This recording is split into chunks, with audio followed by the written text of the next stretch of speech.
So in this video, I want to discuss some of the theoretical foundations of environmental education.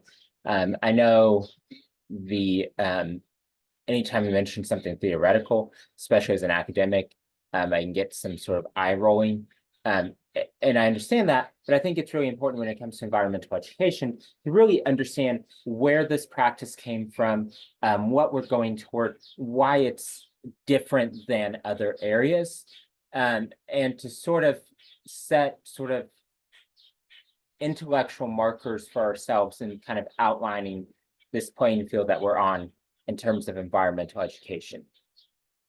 So the first thing is, although late 19th century, there was a lot of environmental education, but it was really focused on the field of natural history. So that's something that was really pretty common, but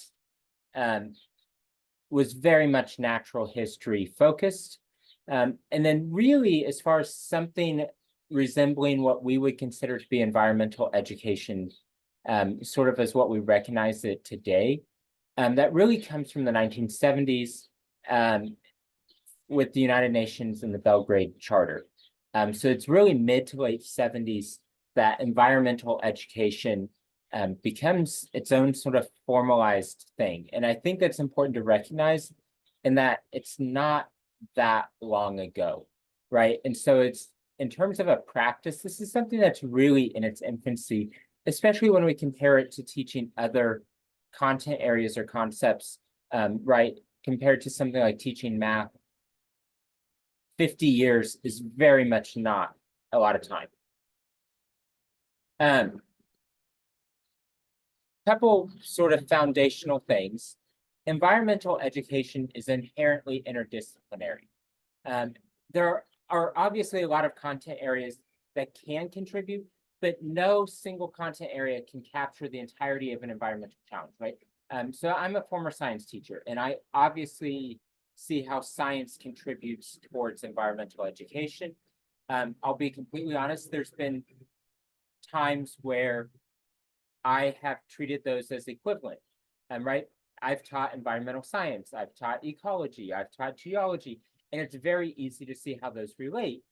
But if we're going to take something such as an environmental challenge like climate change, or even something on a smaller scale, such as water management within a particular community, there's a lot of other content areas it takes to fully capture that challenge, right?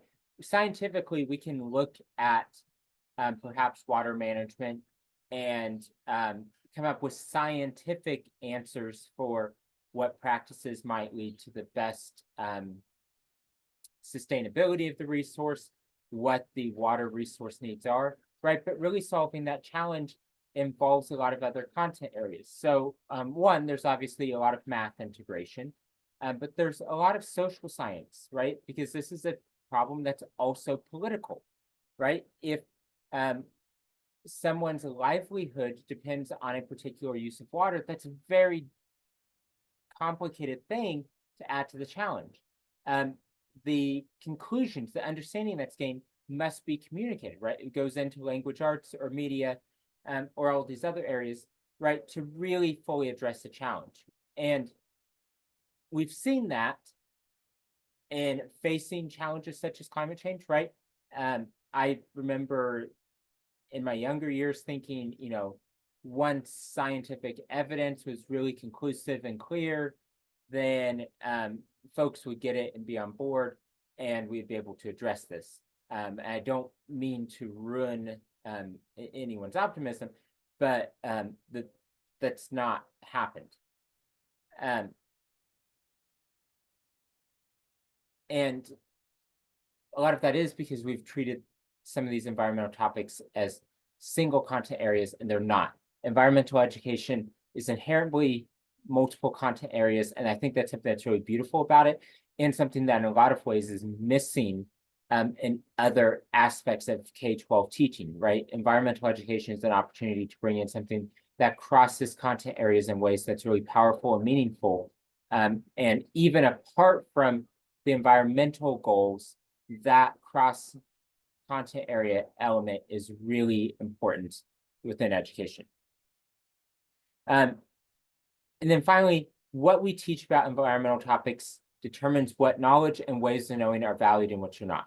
And so what I mean by that is if I stand up as a science teacher and teach purely from a scientific perspective, I am showing very clearly that that scientific perspective is something that's valued. But if I'm excluding arts as a tool, that sends a message about if that is valued, right? When I stand up and say, write a science report, no, you can't do some sort of artistic representation, I am sending a message about what ways of knowing are valued and which ones aren't. Similarly, although I feel like there's a shift, there's been in the past, environmental education and environmental science has really prioritized Western science and ignored a lot of indigenous perspectives and indigenous knowledge, right? And that sends a very clear message about what knowledge is valued and which is not. So a framework for environmental education itself. David Orr is really one of the iconic individuals within the field of environmental education. And he argued that all education is environmental education. And what that means is not that everything we teach is planned to be environmental education, but that everything we teach carries a message about the environment. And if you hear that and go, oh, I've been in schools and I've seen a lot of messages that lessons that had nothing to do with the environment, that still carried a message about the value of environment, right? If you go through a school year and an environmental topic is never discussed, that sends a very clear message about how valued that isn't. Also, that knowledge we build are the tools that students have to address or make sense of environmental topics, right? So if it's critical thinking, even if it's not specifically applied to environmental education, but we're developing critical thinking skills, that is environmental education because we're providing the intellectual tools to then turn and look at some of these challenges. One of the things that I think, and I want to emphasize, is that if we take environmental education and we try to separate it into its own thing, that gives the impression that it can be separated. And that's just not the case, right? An environmental challenge can't have just the science component separated, right? Because the human component, the social component, the political component, those are all there, right? And in fact, there's nowhere on Earth that climate change exists as just a science problem, right? It's always this very interdisciplinary thing. And when we treat those topics as things that can be separated within a school, we risk sending and making this impression that, oh, it's just a science topic. It's not. It's deep, it's connected, it's interdisciplinary. And then a couple other folks who are very influential, especially for me, when it comes to sort of making a framework for environmental education, are Aldo Leopold, the American, and Arne Næss, the Norwegian. And they both argued in a little bit their own way for view that the connection between humans and nature needs to be much deeper than a lot of times we treat it. A lot of times we tend to treat humans as separate from nature. And really, we need to view our connection as something that's very intimately, intrinsically tied, right? A lot of times we tend to try to view nature from the outside, try to view environmental challenges from the outside. With sort of the detachment that you might give a math word problem, if it's this sort of stereotypical trains on a track sort of problem, right? There's a lot of detachment there. And environmental challenges simply are not that, right? We as humans we are in nature, we're influenced by nature. We are very much in these challenges. And it's really important to recognize that level of connection. So a couple practices that are becoming more common or have been more common in K-12 settings that aren't necessarily specifically environmental education, but provide a lot of tools that you can see the carryover. Are problem-based learning or project-based learning, sense making within science classrooms. So a goal on a focus on sense making in terms of building and understanding, inquiry, and then place-based education. So again, these are practices that some of which I'm sure you're familiar with as K-12 teachers. And they aren't necessarily things that you've heard of as being environmental education practices, but there certainly are a lot of opportunities there, right? And if some of these are practices that you're more familiar with, there's a lot of carryover opportunity. So a big point of emphasis here, and this is really why we're going to discuss how just treating environmental education as another content area doesn't work, is that obviously the ultimate end goal of environmental education is that we want some sort of action, right? We want students to do something with their knowledge. We want them to be involved within their communities, whether globally, locally, whatever that is. We want them to be involved, presumably, in making their environment better. And so this great wager, the long-term bet has been that if we teach more, that additional knowledge means action.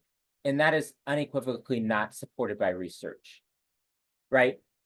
There are so many examples of studies where we looked at these students gained environmental knowledge. They knew more about the topic. That does not mean they took any sort of environmental action, right? And anecdotally, we see this a lot, right? There are folks who understand climate change exists, but do not take any sort of action, right? And we're even going to set aside the debate of what the action is or should be, right? That's its whole own thing, but just don't care, right? And so there's this belief that if you know, you'll care, and that is far from the case. Now, if you care deeply about a place, if you have a connection to a place, and then you gain new knowledge about maybe threats to that, that certainly can prompt action. But that's just really not the case for the situation we're in. There's the famous quote by Baba Diom, in the end, we will conserve what we love what we understand, and we will understand what we are taught. And he said that or offered that coming out of a setting in which folks had experiences with nature, but not necessarily the knowledge of what the threats were. That's not the society that our students in American K-12 schools are in, right? They're pretty aware of what the threats are, but have very little connection or experiences. And so this idea of just trying to reach an end goal of education with some sort of new knowledge might work for some content areas, but if the goal of environmental education is action, knowledge does not necessarily equate to action, right? And in fact, it seems like a very foolish wager to make as educators to say, okay, if I make sure that at the end they know more, that they will then take any sort of action. And so as we move forward, our goal is to start to say, okay, if this is the challenge, what needs to be our framework? What needs to be our approach instead to make sure that we are arriving at the end goal of environmental action, right? Doing something to try to make our community a better place, however we define that, however we define better, but making sure that that's the end goal, not necessarily just increased knowledge.